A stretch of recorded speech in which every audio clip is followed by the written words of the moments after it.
वंदे मातरम। मित्रों, विगत दिनों ने देखा किस तरह शोभा यात्रा पे पथराव, हमला, पेट्रोल बम फेंका गया, तांडव किया गया। और खासियत ये थी कि इतना कुछ करते हुए भी एक वर्ग बेचारा बन गया विपक्षियों की नज़र में। चाहे कांग्रेस हो, चाहे वामपंथी हो, चाहे सपा, चाहे लालू की दल हो, चाहे शरद पवार का हो, चाहे ममता बनर्जी, ये सारे के सारे दल इनके पक्ष में खड़े हो गए। हद तो तब हो गई जब जहांगीरपुरी में पथराव हुआ, गलबा हुआ, आगजनी हुई और उसके बाद जब वहाँ रोहिंग्या बांग्लादेशियों के अतिक्रमण पर कार्रवाई की गई तो सारे के सारे विपक्षी दल ये एक कतार में खड़े होकर बचाव में उन लोगों को चल रहे। ताज्जुब नहीं होता, बजरंगबली पर पत्थर चले तब तक ठीक है, लेकिन जहांगीर पर अगर खरोंच भी आ गई तो कयामत आ जाती है। मित्रों, सैर सपाटा स्थल, राजनीतिक पर्यटन स्थल बन गया जहांगीरपुरी। सबकी तो छोड़ो, अखिलेश यादव जी जो खुद के घर में न्याय नहीं कर पाए, जो सगे चाचा के साथ न्याय नहीं कर पाए, जो अपने भाई के पत्नी और भाई के साथ न्याय नहीं कर पाए, इन्होंने भी 5 लोगों की एक प्रतिनिधि मंडल वहां भेजी।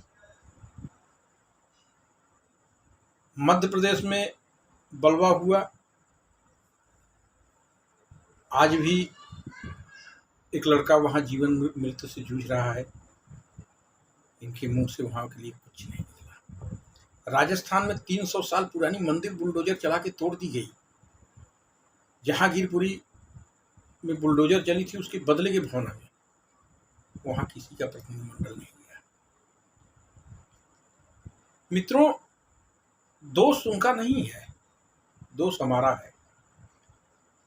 हम तब भी सोए रहते थे जब टीपू सुल्तान, औरंगजेब, अकबर, बाबर, हुमायूं, चंगेज खान, मोहम्मद गौरी जैसे लोग यहाँ मंदिरें तोड़े।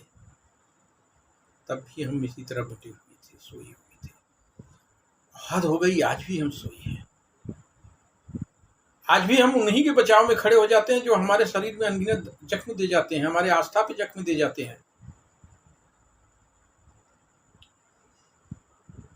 वामपंथी पूरे विश्व में सिकुड़ चुकी है, ले देकर जेएनयू में बची हुई है। उसकी वृंदा करार जो कहीं नहीं दिखती, लेकिन जहांगीरपुर में सबसे पहले पहुंच गई। राहुल गांधी के ट्वीट आने शुरू हो गए।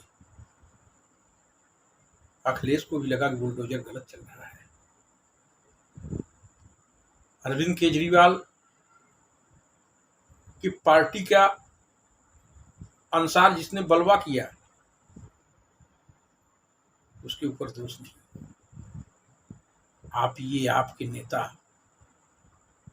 मंच से कह रहे हैं कि दंगाई भाजपा है।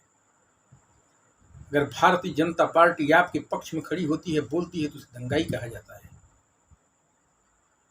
और हद तब हो जाती है जहांगीरपुर में 15 मिनट के अंदर सुप्रीम कोर्ट से आदेश आ जाता है, स्थगन आदेश, की बुलडोजर न चले।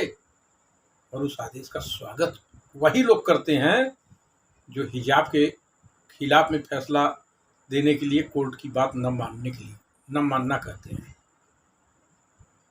मित्रों, सोचो, आप अपने ही देश में प्रभु राम की शोभा यात्रा हो, या हनुमान जन्मोत्सव का शोभा यात्रा हो, या दुर्गा देवी माई का विसर्जन हो, आपको भूल जाना होगा।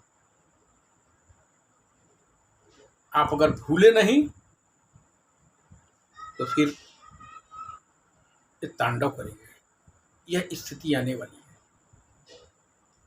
जिस दिन भारतीय जनता पार्टी की सरकार नहीं रहेगी, सोचिए उस दिन इनका तांडव कितना हो जाएगा।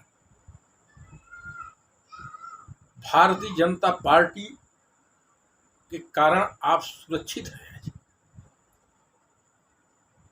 और उसके बाद भी शिकायत भारतीय जनता पार्टी की आप ही करते हैं। आप नींबू सस्ता कराने के चक्कर में लगे हैं, वो पत्थर बरसा रहे हैं। अब पेट्रोल आपको महंगा लग रहा है, वो पेट्रोल बम फेंक रहे हैं। क्या हो रहा है? आपसे एक ही निवेदन है, एक ही दरखास्त है, आप सचेत होइए, उठिए, जागिए और लोकतांत्रिक ढंग से अपने सुरक्षा को बढ़ाइए। और एक ही उपाय है कि आपकी उंगली, जो आपको संविधान ने एक अधिकार दिया है मतदान का, आपका उंगली उसी बटन को दबावे जहां से आप सुरक्षित हो, आपकी आस्था सुरक्षित हो, आपकी आने वाली पीढ़ी सुरक्षित हो। वरना याद रखिएगा, इतिहास के पन्नों में दफन हो जाओगे। पता नहीं चलेगा कि सनातन धर्म भी कभी था। इसलिए एक बार फिर से आपसे निवेदन है, दरखास्त है, गुजारिश है कि आप अपने अधिकार का उचित उपयोग करिए। आप अपने आस्था, अपने आने वाली पीढ़ी को सुरक्षित रखने के लिए भारतीय जनता पार्टी की हर प्रदेश में और केंद्र में सरकार बनवाइए। वंदे मातरम। भारत माता की जय। भारत माता।